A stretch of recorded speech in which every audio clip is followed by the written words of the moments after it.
नमस्कार सभी विद्यार्थियों को। आधुनिक विश्व के इतिहास के अंदर टॉपिक चल रहा है पुनर्जागरण और ये इसका अंतिम वीडियो है। इससे पूर्व आप 5-6 वीडियो इसके देख चुके हैं जिसमें पुनर्जागरण क्या था, इसकी विशेषताएं क्या थी, पुनर्जागरण के कारण क्या थे, इटली में ये क्यों शुरू हुआ, या पुनर्जागरण में मानववाद क्या था और पुनर्जागरण के साहित्य, कला और विज्ञान के क्षेत्र में क्या कुछ उन्नति हुई, इससे संबंधित वीडियो आपने इससे पूर्व में देखे हैं। ये अंतिम वीडियो है जिसमें हम देखेंगे कि पुनर्जागरण का परिणाम क्या निकला और इसका महत्व क्या था। तो पुनर्जागरण का महत्व व परिणाम है वो न केवल स्थायी थे बल्कि ये दूरगामी थे और इसके परिणाम है बड़े ही परिवर्तनकारी सिद्ध हुए। पुनर्जागरण ही वो पीरियड है जब यूरोप मध्यकाल को छोड़ करके आधुनिक काल में प्रवेश करता है। ये एक संक्रमण या आप कह सकते हैं कि एक संक्रांति का पीरियड था। संक्रमण या संक्रांति का पीरियड इसको माना गया है। इस काल में यूरोप के जीवन में कुछ आधारभूत आर्थिक, सामाजिक, राजनीतिक एवं सांस्कृतिक परिवर्तन दृष्टिगोचर होते हैं, इसीलिए इसको एक संक्रमण या संक्रमित काल कहा जाता है। और इसके बाद क्या होता है कि जो अभी तक धर्म केंद्रित और पारंपरिक कृषि पर आधारित जो सामंती अर्थव्यवस्था थी उसका जो ढांचा है वो चरमरा जाता है और यूरोप के अंदर आधुनिक युग की शुरुआत होती है या आधुनिक युग का सूर्योदय होता है। और इस सूर्योदय में 3 प्रमुख तत्व थे। एक था मानववाद जिसमें मानव को महत्व देना, दूसरा था तर्क बुद्धिवाद यानी तर्क और बुद्धि पर बल देना, और तीसरा था वैज्ञानिक मन स्थिति यानी हर चीज़ को अंधविश्वास के माध्यम से या अंधभक्ति के माध्यम से स्वीकार नहीं करना या परंपराओं को सिर्फ परंपराएं मानकर ग्रहण नहीं करना बल्कि उनको परीक्षण और प्रयोग पर के तराजू पर तोल करके उनको स्वीकार करना। तो इसके जो महत्व या परिणाम है उसको निम्नलिखित बिंदुओं के तहत देख सकते हैं। सबसे पहले हम देखेंगे कि इसका परिणाम क्या निकला। मानव केंद्रित चेतना का उत्कर्ष, जो हमने मानववाद की बात की है कि आधुनिक युग की एक शुरुआत होती है यहीं से और उसमें मानव को महत्व दिया जाना शुरू होता है। उससे पहले जिस चर्च या धर्म को महत्व दिया जाता था या सामंतवादी प्रवृत्तियों को या रूढ़िवादी संकीर्णता पर आधारित बातों को महत्व दिया जाता था, अब मानव केंद्रित या मानववादी चेतना की सर्वोच्चता है इसी के ऊपर बल दिया जाने लगा। यानी मानववाद आधुनिकता का एक अनिवार्य तत्व है, इसके अंदर बनता हुआ हमें दिखाई दे रहा है। दूसरी अगर इसकी परिणाम देखें वो था बुद्धिवाद या विवेकशील दृष्टिकोण का उदय। वही जो बातें हम अभी तक इन वीडियोस में कर चुके हैं कि पुनर्जागरण ने जो मध्ययुगीन धार्मिक अंधविश्वास था उसके स्थान पर बुद्धिवाद या विवेकशील चेतना पर बल दिया। उसने कहा कि किसी भी बात पर सिर्फ इसलिए विश्वास नहीं करना चाहिए कि वो धर्म ग्रंथ के अंदर लिखी गई है या किसी धर्म गुरु ने बताया है, बल्कि हमें अपनी बुद्धि और विवेक के माध्यम से उसकी तार्किकता को जांचना चाहिए, उसकी सत्यता को समझना चाहिए और तभी हमें उसको ग्रहण करना चाहिए। वैज्ञानिक चेतना, ये जो तीनों बातें अभी हमने लिखी थी उसकी उपलब्धियां एवं आविष्कार इसकी एक महत्वपूर्ण परिणाम थे। मानववादी एवं बुद्धिवादी चेतना ने वैज्ञानिक मन स्थिति का प्रारंभ किया जिसमें परीक्षण व प्रयोग के ऊपर बड़ा बल दिया गया, जिसकी बात अभी हम कर ही चुके हैं। व्यक्तिवाद, स्वतंत्र चिंतन और आत्म चेतना यानी मानववाद, बुद्धिवाद, वैज्ञानिकवाद, इसने किसको महत्व दिया? व्यक्तिवादी चिंतन को बढ़ावा दिया, व्यक्ति की स्वतंत्र सोच को बढ़ावा दिया, व्यक्ति के आत्म चेतना को बढ़ावा दिया। एक स्वतंत्र चिंतक एक व्यक्ति को एक तरह से माना गया।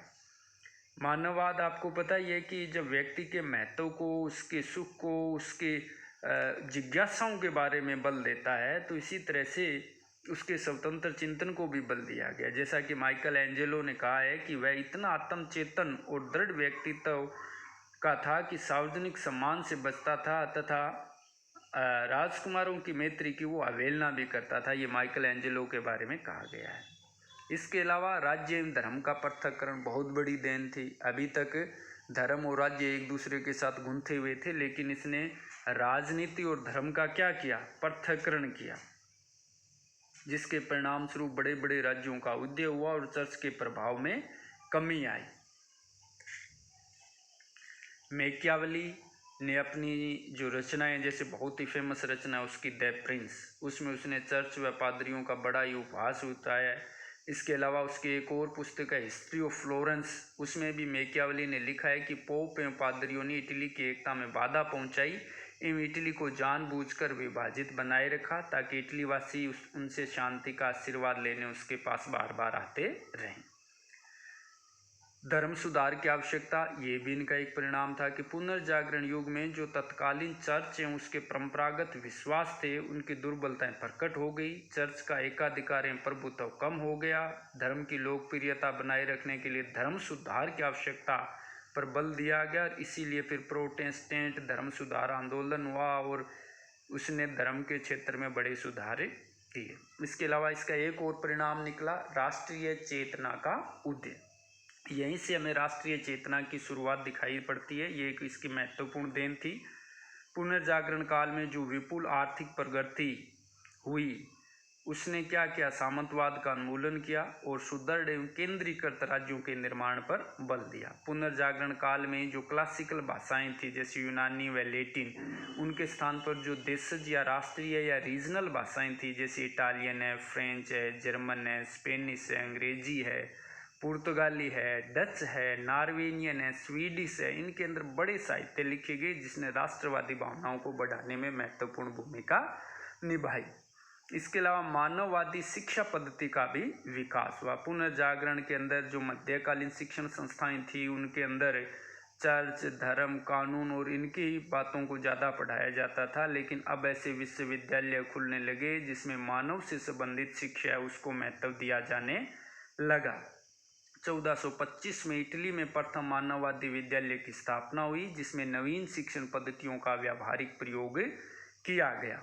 इसके अलावा मेरबर्ग, लीडन, जिनेवा आदि स्थानों के ऊपर मानववादी शिक्षण प्रशिक्षण से संबंधित कई विश्वविद्यालय खुले। अब हम इसके निष्कर्ष के बारे में बात कर लेते हैं कि इस प्रकार पुनर्जागरण यूरोप के इतिहास में अनेक आधारभूत परिवर्तनों का जनक बना। यह वह काल था जिसने आने वाले आधुनिक युग की संभावनाओं के अनेक क्षितिजों को खोल दिया।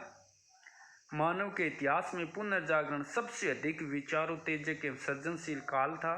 यह तीव्र संक्रमण एवं महत्वपूर्ण उपलब्धियों का काल था। जिस तरह से साहित्य, विज्ञान, कला, शिक्षा, आर्थिक एवं राजनीतिक जीवन के से जुड़ी हुई संस्थाओं के अंदर बड़े आमूलचूल परिवर्तन हुए, इसके आधार पर हम कह सकते हैं कि ये आधुनिक विश्व का निर्माण करने वाला पीरियड था। तो ये इसके निष्कर्ष के अंदर लिखा जा सकता है।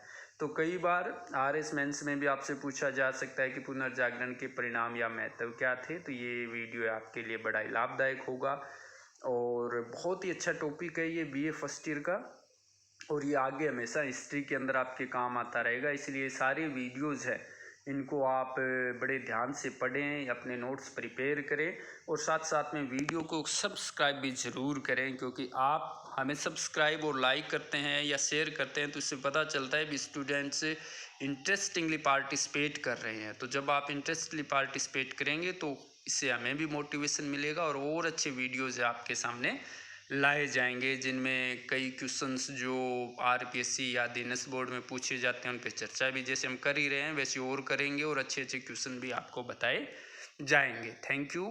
जय हिंद।